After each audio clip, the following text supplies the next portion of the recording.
Continuamos con esta introducción al diseño de redes de abastecimiento con EPANET. Siguiendo un poco la nomenclatura de la US EPA que tienen en su manual, en nuestra red vamos a distinguir dos tipos de objetos, los objetos visuales y los objetos no visuales.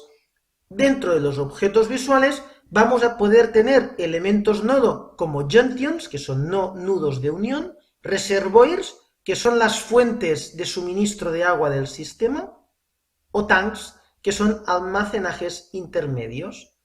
Dentro de los objetos visuales tipo arco vamos a tener pipes, que van a ser los conductos, pumps, que van a ser elevaciones, bombeos, y valves, que van a ser válvulas. Dentro de los objetos no visuales vamos a poder tener demands, que van a ser demandas adicionales en nuestro sistema, curves, que van a ser patrones para el modelaje de curvas de comportamiento para diferentes elementos de la red, no solo van a ser curvas para bombas, pueden ser también curvas de llenado o de vaciado de un depósito o otro tipo de información. Y por último, vamos a poder tener patterns, que son diferentes patrones de demanda que pueden ser usados en una modelación. EPANET modeliza un sistema de distribución de agua como una serie de arcos conectados a diferentes nudos. Como ya hemos dicho anteriormente, los arcos van a ser pipes, pumps o valves y los nodos van a ser junctions, tanques y depósitos. Lo más habitual en una red va a ser tener elementos nodo tipo junction, conexiones. Estas son puntos en la red donde se unen las diferentes líneas o por donde entra o sale agua de la red. El modelo de datos que incorpora un elemento junction es el que tenemos en el editor de la presente diapositiva. Así pues, podemos ver cómo vamos a poder designar un nombre a la conexión, las coordenadas de la misma, una posible descripción o etiqueta que van a ser opcionales, la elevación en metros de la conexión respecto a una referencia, la demanda nominal de agua de consumo en la conexión, un posible identificador para caracterizar la demanda en función de un patrón de consumo, la categoría y el número de categorías de las diferentes demandas que pueden existir, la posibilidad de simular este nodo de demanda como un emitter. Recordamos que los emitters son salidas a la red de un caudal de agua dependientes de la presión. Y esto nos va a servir para poder simular, por ejemplo, aspersores o fugas importantes en el sistema o también el comportamiento de hidrantes contra incendio. Patrones de calidad inicial del agua, sea un nivel concreto de calidad o sea un elemento con una calidad de agua que entra en la red en este punto. Y por último podemos observar como los últimos cuatro campos, Actual Demand, Total Head Pressure y Quality, evidentemente son campos ya objeto de un resultado de una simulación. La demanda actual, la altura que tenemos total, la presión en este punto o elementos de patrón de calidad. Por ello que en esta diapositiva, como aún estamos construyendo nuestro modelo, nos aparece como no operativos los datos en estos cuatro campos, puesto que aún no hemos realizado ninguna simulación. Cuando tengamos el modelo construido y hayamos realizado nuestra primera simulación, estos cuatro campos van a estar llenos y van a estar llenos con los valores, precisamente, del nodo correspondiente. Otro elemento nodo imprescindible en cualquier red van a ser los reservoirs. Son las fuentes de suministro inagotables, infinitas, para nuestro sistema. Evidentemente, con ellas podemos modelizar lagos, ríos, acuíferos subterráneos o simplemente conexiones a otros sistemas. Los reservoirs son la frontera natural de nuestra red y su altura y calidad de agua no pueden verse afectadas por el sistema. Es una condición de contorno en el modelado matemático que imponemos nosotros. El modelo de datos de cualquier reservoir incorpora los siguientes elementos. Podemos darle un nombre al elemento. Este nombre puede ser un número, como estamos viendo, un 1, o puede ser evidentemente un nombre con caracteres alfanuméricos. Las correspondientes coordenadas X e Y, unas descripciones o etiquetas opcionales, la altura total hidráulica del agua en este reservorio, posibles patrones de comportamiento para modelizar la variación de la altura a lo largo del tiempo, y si utilizamos parámetros de calidad, nivel de calidad del agua en el elemento al iniciarse la simulación y posible calidad de agua que entra en este punto. Evidentemente, los 4 últimos valores, Net Inflow, Elevation, Pressure y Quality, son elementos que no están disponibles puesto que no hemos ejecutado la simulación. Los tanques. Los tanques son otro tipo de elementos nodo opcionales con capacidad de almacenamiento, donde el volumen de agua almacenada puede variar con el tiempo a lo largo de la simulación. Los tanques operan limitados por sus niveles máximo y mínimo. EPANET detiene el aporte de caudal si el nivel del tanque está al máximo y detiene el consumo de caudal si el nivel del tanque se encuentra en su mínimo. Los tanques también pueden servir como fuente de calidad de agua. Y el modelo de datos que nos presenta la siguiente diapositiva nos permite asignar nombre, ubicarlo horizontal y verticalmente, darle descripciones o etiquetas y evidentemente asignarle una elevación en metros de columna de agua. Podemos también asignar patrones de nivel inicial, patrones de máximo y mínimo nivel o bien hasta un diámetro. Para el caso de tanques rectangulares, el diámetro equivalente será 1,128 la raíz de la sección. Podemos determinar volúmenes mínimos del agua en el tanque cuando se encuentre a su nivel mínimo, o podemos utilizar una curva de volumen para describir la relación entre el volumen del tanque y el nivel del agua. Evidentemente los tanques incorporan modelo de calidad, con lo cual el tipo de mezclado que se produce en su interior, la fracción del volumen del tanque que se destina para un modelo de 2 comportamientos, o los coeficientes de reacción dentro del tanque, así como los niveles de calidad de agua o posibles aportaciones externas, van a ser definidos en este punto. Como en los anteriores casos, los 4 últimos elementos del modelo de datos hacen referencia a la simulación efectuada y como no tenemos simulación, no tenemos resultados. Las tuberías. Las tuberías son elementos arco que llevan el agua de un punto de la red a otro. EPANET asume que todas las tuberías se encuentran completamente llenas en todo momento. La dirección de caudal va desde el extremo con altura piezométrica mayor hacia el extremo de la conducción con menor altura, siguiendo siempre el sentido de la disminución de altura. Los parámetros hidráulicos más importantes para las tuberías son los que se nos presentan en este modelo de datos, como puede ser otra vez los nombres que asignamos al elemento, los nodos de inicio y salida de la tubería, inicio y salida desde un punto de vista gráfico. Ya hemos comentado que el caudal irá siempre del nodo de mayor presión al nodo de menor presión, y estos nodos, en función de la simulación y de las demandas que tengamos, pueden ser diferentes en cada elemento, evidentemente. También podemos aportar elementos de descripción y de etiquetaje para las tuberías, así como tenemos que poner la longitud real del elemento, el diámetro en milímetros y el coeficiente de rugosidad de la misma. Coeficiente de rugosidad que estará en función de la formulación que tengamos definida en las preferencias del programa, sea Darcy-Weisbach, Hazen-Williams o Chesky-Manning. También podemos incorporar coeficientes de pérdidas menores.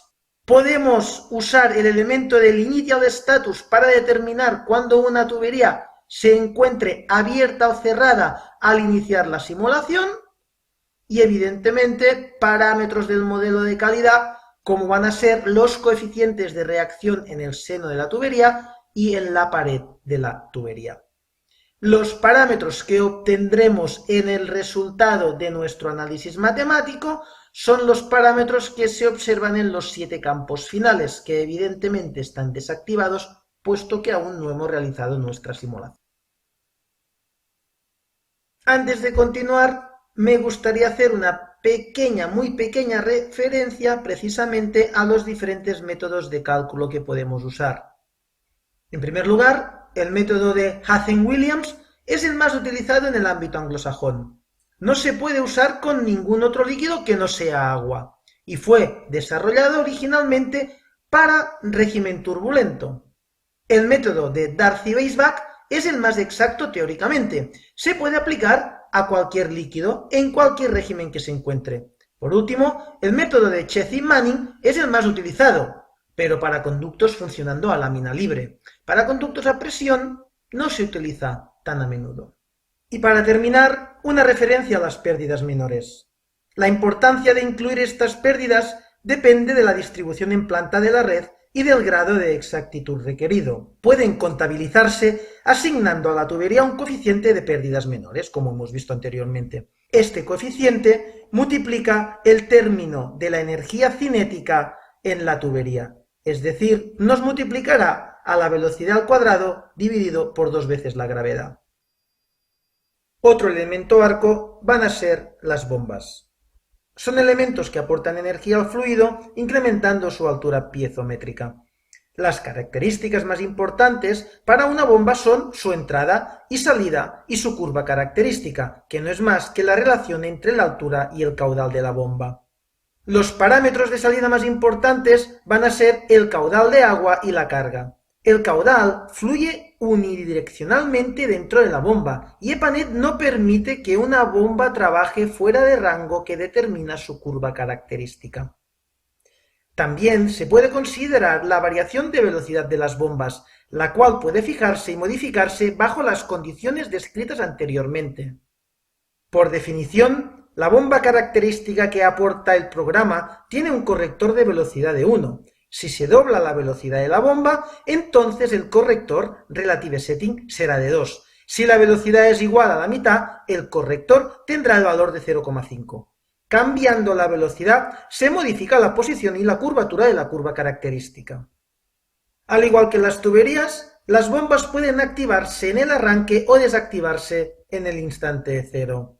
Adicionalmente, merece la pena destacar que EPANET puede también tener en cuenta el consumo de energía y el coste de la bomba. A cada bomba se le puede asignar una curva de eficiencia y una lista de precios de energía. Y todos estos elementos son los que podemos observar en el modelo de datos correspondiente a los elementos bomba que tenemos en la presente diapositiva. Los nombres del elemento y de los nodos, etiquetas y descripciones opcionales, la curva característica, la potencia suministrada, la velocidad relativa, el patrón de tiempo para controlar el modo de operación de la bomba, el estado inicial, la curva de rendimiento, el incremento o precio nominal de la energía y patrones de tiempo para describir la variación del precio de energía a lo largo del día. Los 4 últimos elementos vuelven a ser resultado de la futura simulación. El último elemento u objeto visual que dispone EPANET son las válvulas. Las válvulas son elementos que pueden limitar presión y o caudal en puntos específicos de la red. Las válvulas son elementos arco. Y aquí es donde tenemos que poner un poco de imaginación los que venimos del mundo real y conocemos qué son las válvulas. Las válvulas no son elementos arco, puesto que en la realidad las válvulas son claramente elementos nodos, son elementos singulares ubicados en un lugar muy concreto y que, de forma clara, son elementos puntuales. Pues bien, aquí tenemos que aprender y entender que en la realidad estos elementos que regulan flujo son elementos puntuales y se podrían asociar a elementos nodo, se comportan en el modelo matemático como elementos arco, puesto que lo que hacen es regular presión o regular flujo de un nodo a otro nodo, establecer una diferencia de presión de un punto a otro punto, establecer una diferencia de caudal de un punto a otro punto y evidentemente esto es un arco. Con lo cual, el modelo matemático de las válvulas va a ser un elemento arco. EPANET puede simular diferentes tipos de válvulas, reductoras de presión, sostenedoras de presión, válvulas de rotura de carga, controladoras de caudal, reguladoras por estrangulación o simplemente válvulas de propósito general. Las válvulas pueden caracterizar su estado de control especificado si están completamente abiertas o completamente cerradas. El estado de una válvula y su consigna o tarado puede cambiarse durante la simulación utilizando los controles de estado. Y en el modelo de datos de la presente diapositiva vemos cómo podemos asignar nombres al elemento y a sus nodos aguas arriba, aguas abajo, elementos opcionales de descripción o etiquetaje, diámetro del elemento, tipo de válvula dentro de las 6 categorías que hemos enunciado anteriormente, el tipo de funcionamiento de la válvula, posibles coeficientes de pérdidas menores o el estado inicial de la válvula al principio de la simulación. Como resultado obtendremos los 5 campos adicionales que, como en anteriores ocasiones, se encuentran vacíos, puesto que aún no hemos procedido a nuestra simulación. Y bien, además de los objetos visuales vistos anteriormente, un proyecto de EPANET puede incorporar, y de hecho incorpora, objetos no visuales. En primer lugar, podemos tener las curvas, que son objetos que representan la relación existente entre dos pares de datos por medio de dos magnitudes o cantidades. Dos o más objetos pueden formar parte de la misma curva. En EPANET podemos utilizar los siguientes tipos de curva: curva característica de una bomba, curva de rendimiento, curva de volumen o curva de pérdidas. A su vez, la curva característica de una bomba puede definirse de un punto, de 3 puntos, multipunto o de velocidad variable. No vamos a entrar en el detalle de qué significa cada una de estas curvas y cómo se opera con ellas. Las curvas de rendimiento determinan el rendimiento de una bomba como función del caudal de la misma. Se usan únicamente para cálculos energéticos. Si no determinamos la curva de rendimiento para una bomba, se usará una curva genérica prefijada. Las curvas de volumen determinan cómo el volumen de agua en un tanque varía en función de su nivel. Se usan cuando, de forma precisa, necesitamos representar tanques cuya sección transversal varía con la altura. Los valores mínimos y máximos de los niveles de agua representados por esta curva deben ser los mismos niveles mínimos y máximos entre los que trabaja el tanque. Las curvas de pérdidas se usan para representar las pérdidas en una válvula de propósito general en función del caudal. Esto nos da la oportunidad de modelizar dispositivos y situaciones con una relación de pérdidas caudal específica, tales como válvulas de control de flujo o de control de flujo inverso, turbinas y descenso dinámico del nivel en pozos. En la siguiente diapositiva podemos observar el editor de curvas, que no es más que el cuadro de diálogo para definir el tipo de curva y editar los valores que describen su comportamiento. Podemos observar cómo se pone el identificador, la descripción, el tipo, los datos, la ecuación resultante y la gráfica que obtenemos. Otros objetos no visuales muy interesantes en una simulación de EPANET van a ser los patrones de tiempo. Estos son una colección de factores que pueden aplicarse a una cantidad para representar cómo varía esta cantidad a lo largo del tiempo.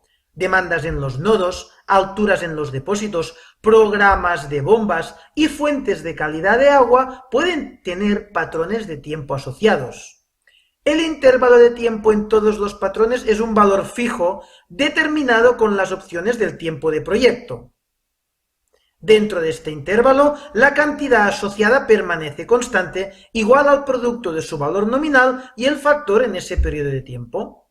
Además, todos los patrones de tiempo deben utilizar el mismo intervalo de tiempo. Cada uno puede tener un diferente número de periodos, pero todos con el mismo patrón.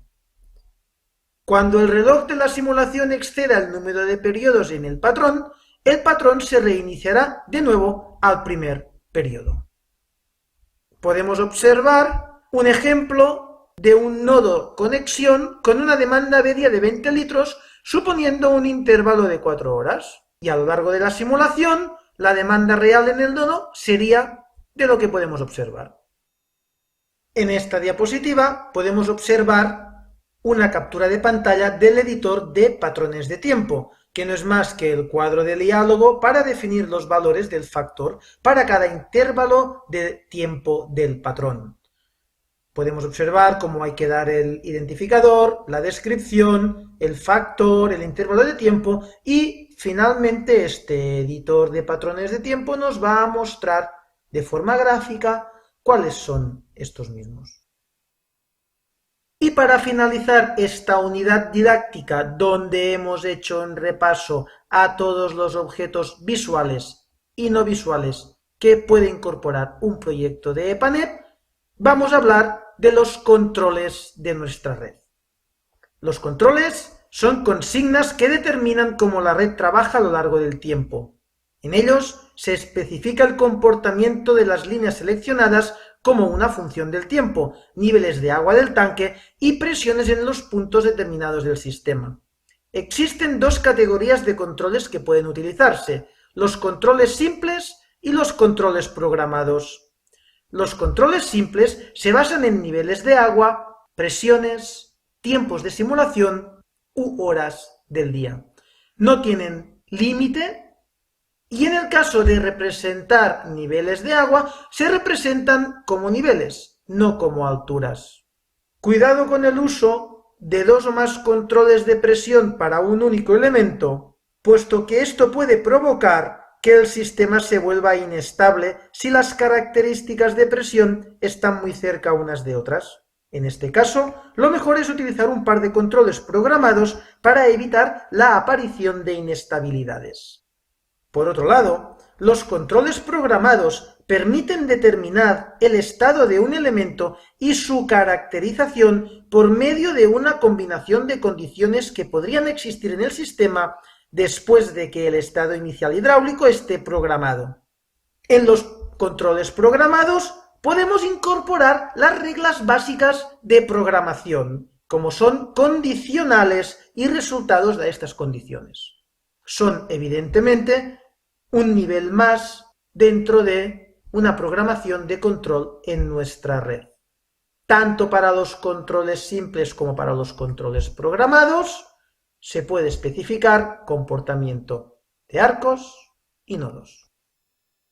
Y hasta aquí esta unidad didáctica de cómo se construye una red básica con EPANET y cuáles son los criterios mediante los cuales vamos a construir nuestra red para que todo funcione de forma adecuada.